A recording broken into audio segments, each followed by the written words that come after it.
No fundo, é um apelo e um grito é que o poder, seja ele qual for, até o poder religioso também corrompe, político ou económico, não se confunda com o comportamento das pessoas e com as atitudes que se deve ter de humanidade para com todas as pessoas.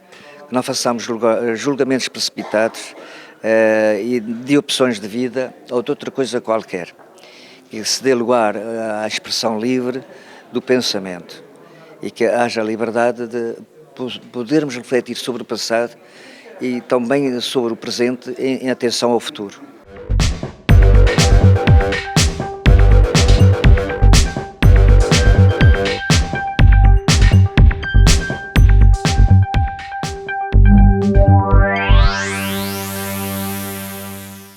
Misericórdia e Justiça é o mais recente livro de José Araújo Campos. Trata-se de um romance passado no tempo do Santo Ofício que tem como personagem principal Sebastião.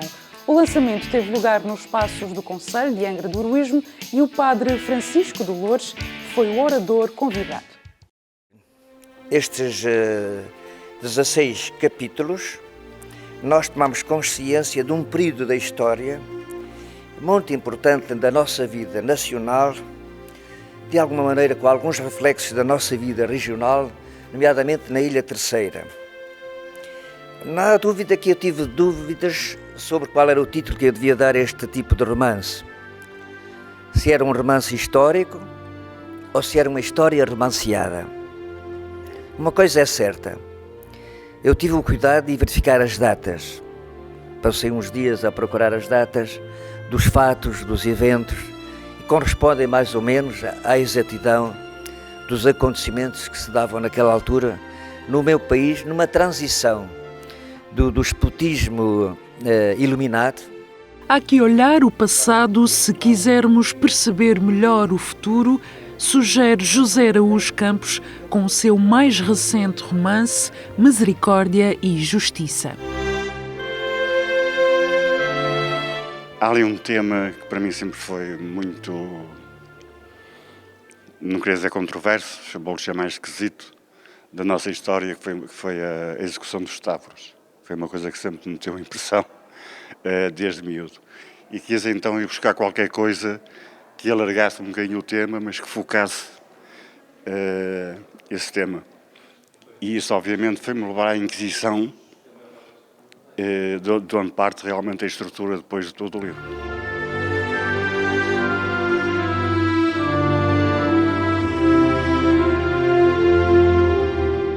A cerimónia de lançamento, que teve lugar nos espaços do Conselho de Angra do Heroísmo, contou com a palavra do padre Francisco de Loures. O sacerdote destacou o trabalho de consulta do autor. Em destaque deste livro, a necessidade que o autor teve de consultar inúmeros eventos nacionais num período difícil do final do mandato do Marquês de Pombal em Portugal. Um período que mais ou menos entre 1739 e 1759 aproximadamente. O importante deste livro é a descoberta de uma certa maneira de viver dos portugueses, mesmo aqui na Terceira, de onde começa o romance, até com um evento ligado a comportamentos de sodomia e a Inquisição que ainda existia em Portugal já nos seus finais. Quando ela surgiu como que numa aparição brotando das cascatas de água, como que desabrochando tal Naide, ninfa dos pratos, lagos e cachoeiras, ficou Sebastião atónito e estupefacto com tal deslumbramento. Os seus olhares cruzaram-se e ficaram ambos como que paralisados, quase fascinados, olhando-se um ao outro como que querendo penetrar no âmago de cada um. São daqueles momentos mágicos e indecifráveis quando encontramos outra pessoa e nos deixamos enlevar, mergulhados em memórias e recordações subliminares, como se num passado, talvez noutra vida, tivéssemos conhecido e convivido com essa pessoa muito intimamente e fortes laços os unissem muito para além do que o racional consegue explicar. No fundo, diz o orador convidado, é uma chamada de atenção à importância das atitudes de humanidade.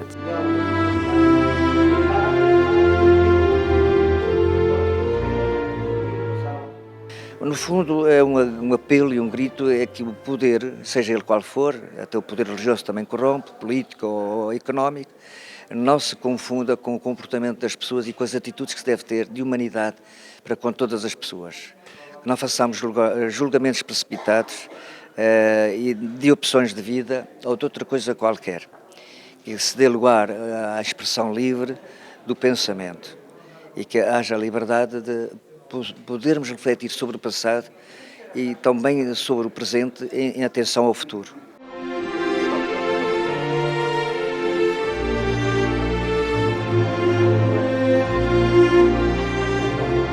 Mas, apesar da carga histórica, José Araújo Campos define esta segunda obra como romance-memória.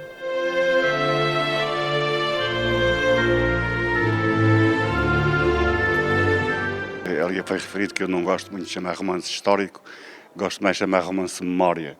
E isto precisamente para ir rebuscar as memórias do passado de Portugal e trazê-las ao presente, precisamente para quem não conhece a história. E baseei-me um bocadinho nisso para fazer o romance. Muito bem. Já tem alguma ideia para o próximo livro? Tenho muitas. Tenho muitas. Eu, no primeiro livro, no primeiro romance, chamou-se Ilha do Desassossego, foi dedicado à Ilha do Pico e à Faina Baleeira. E eu, na altura, prometi que ia fazer um livro para cada ilha. Vou tentar manter essa promessa. Aquele ali era o seu recanto, onde ficava submergida naquele enlevo convidativo à meditação, às recordações e à saudade.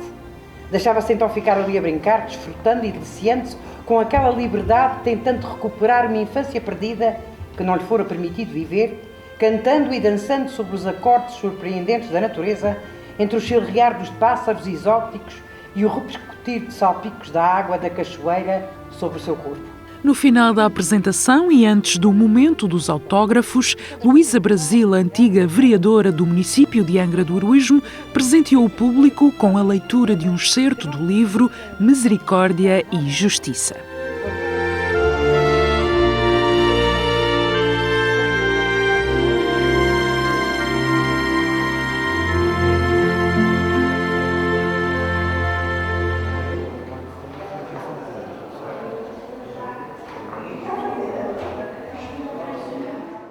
Um novo livro nos escaparates para quem gosta de romance e de história. Nós gostamos de história e de histórias, as suas principalmente. Por isso aqui fica o nosso agradecimento. Voltaremos amanhã no canal do costume. Fique bem.